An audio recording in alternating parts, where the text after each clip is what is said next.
Yes, nandito tayo ngayon sa Baguio, isa sa magandang pasyalan dahil sa malamig na klima at magandang pasyalan. Pero alam nyo ba na hindi lang magandang atraksyon kilala ang Baguio? Kilala rin ito dahil sa kanilang sikat na mga kainan sa syudad. Sa vlog na ito, ipapakita ko sa inyo ang ilang sikat na mga kainan dito sa Baguio.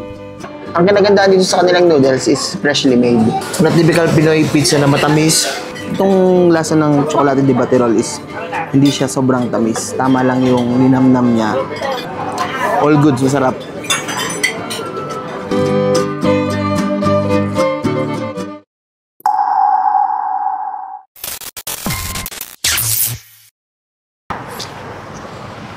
Nandito nga pala tayo ngayon sa Villamor Street at itong ating nasa likuran ay ang The Mansion. So itong way na ito ay papunta naman ng Wright Park.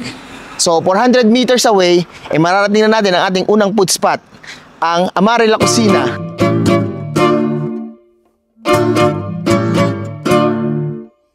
Amare La Cocina is built from passion, creativity, and diligence. The owner Edmarc Bustos started this business sa kanilang ancestral house. Nag-open ang kauna-unang Amare Restaurant dito sa lobby ng Albergo Hotel noong 2014. At ngayon ay nandito na ito sa Outlook Drive South at kilala ang Amare bilang authentic Neapolitan brick oven pizza. Marami na rin itong branches dito sa Luzon, pero dito nag-originate ito sa Baguio at ngayon ay kilala na bilang isa sa best local restaurant. Pwede nyo rin gawin ang sarili nyong pizza.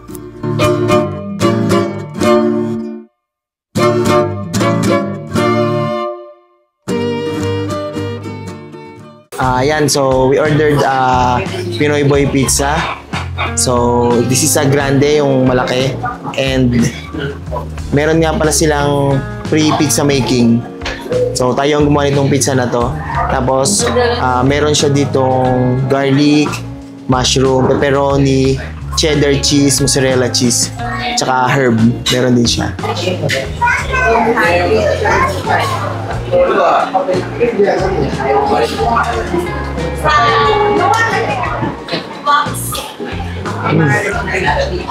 Sarap. So it's not a typical pizza na not typical Pinoy pizza na matamis. So tama-tama yung linamnam niya, tapos haloan niyo pa siya ng honey. Sarap ng combination niya and it's perfect for me.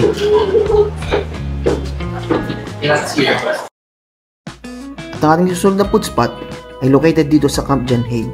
Ang Camp John Hay ay dating military base at ngayon ay isa ng tourist destination. Nandito rin ang sikat na Bell House at ang kilalang Chocolate de Batterol. Ang Chocolate de Batterol ay isang garden restaurant at may tagline na the only home of the best Chocolate de Batterol. At na-establish ito noong 1996. Nandito tayo ngayon sa isa sa sikat at dinarayo na kainan dito sa Baguio, ang The Best Chocolate de Batterol. Ang style ng kanilang restaurant ay pagpapakita o ang kanilang advokasya sa pagpapahalaga sa kultura at kalikasan. Ang paggawa ng Chocolate de Batterol ay isang matrabaho na proseso na gumagamit ng chocolate paste at hinahalo gamit ang kamay at stick. Ayan, umorder tayo ng original traditional blend na Chocolate de Batterol. Tapos meron din tayo ditong bibingka and turon. So, tikman na natin yung lasa.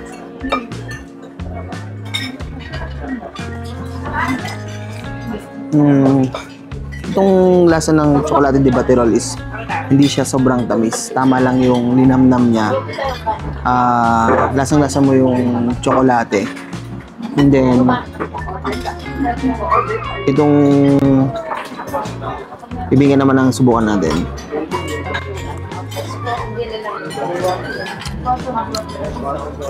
So may konting tamis siya na para bang pag isinabay mo dito sa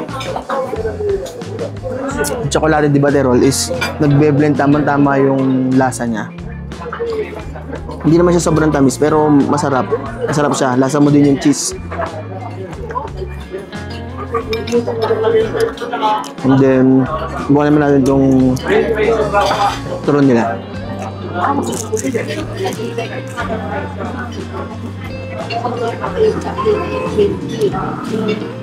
Okay naman, na natural na turon na may tsokolate. Walang pinagkaiba sa ibang turon na nabibili sa labas. Pero masarap, matamis yung saging. So, maganda yung blending itong kakanin tsaka nitong chocolate de Baterol. All goods, masarap.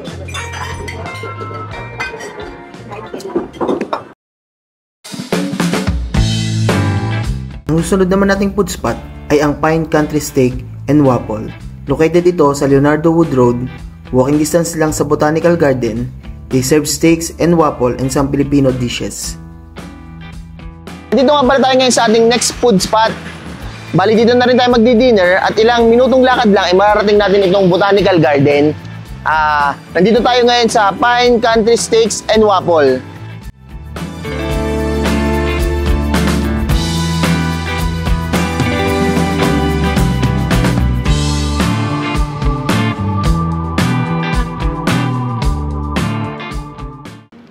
Yan, umorder tayo ng isang T-bone steak, itong kanilang waffle, and then itong isa pang sikat dito na Kapampangan sisig.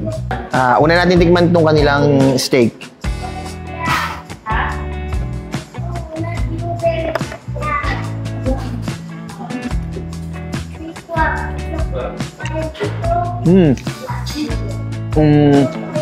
Ang lambot nung laman niya. Tapos, hindi siya sobrang alat. And then, nagbibigay din ng kakaibang lasa yung smoky taste niya. So, ang sarap. I-try naman natin itong kanilang waffle. So, ito. So, may ice cream siya sa ibabaw. Then, may different fruit siya dito. Parang may apple, then may peach, I think. So, try natin.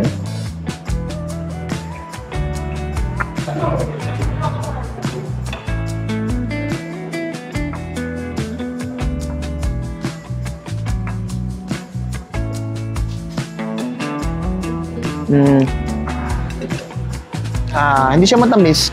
Tapos, parang medyo crispy yung crust niya. Parang nagme-melt sa dila ko yung waffle. And then, ang linamnam. So, last natin tikman na itong kanilang sisig. So, nahalo ko na ito kanina. So, try natin.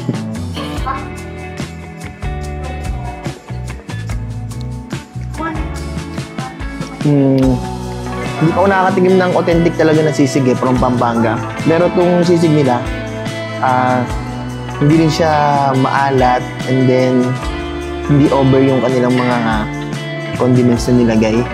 And for me, kahit hindi pa ako nakakatigim ng authentic na sisig, 100% masarap. Lahat ng mga pagkain na ito masarap.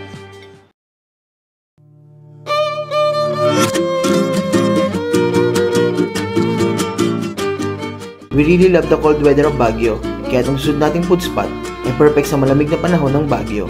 At matatagpuan natin ito sa busiest place dito sa Session Road. Ito ang commercial center of the city. At makikita natin ang kabi-kabila, mga boutiques, bazaar, fast food, cafeteria, and restaurants.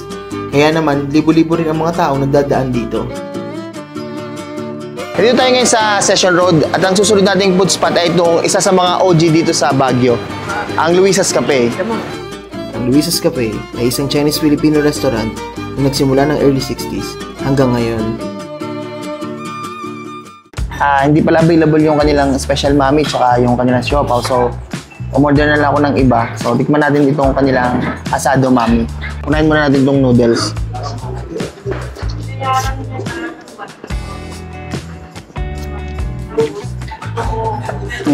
Hindi siya ganun kaalat, wala siyang masyadong flavorings. Yung combination niya is ayos na ayos para dito sa kanilang malinamnam na sabaw.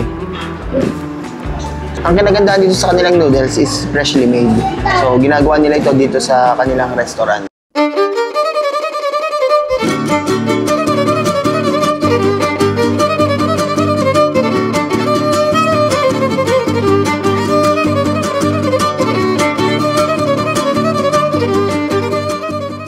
Ayan, nandito tayo ngayon sa night market at itong side na ito ay puro street food at doon naman sa labas yung mga bilihan ng ukay.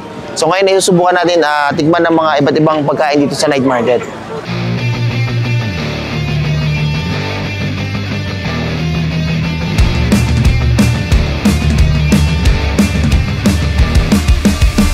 This is not a Christmas, this is not a Christmas song.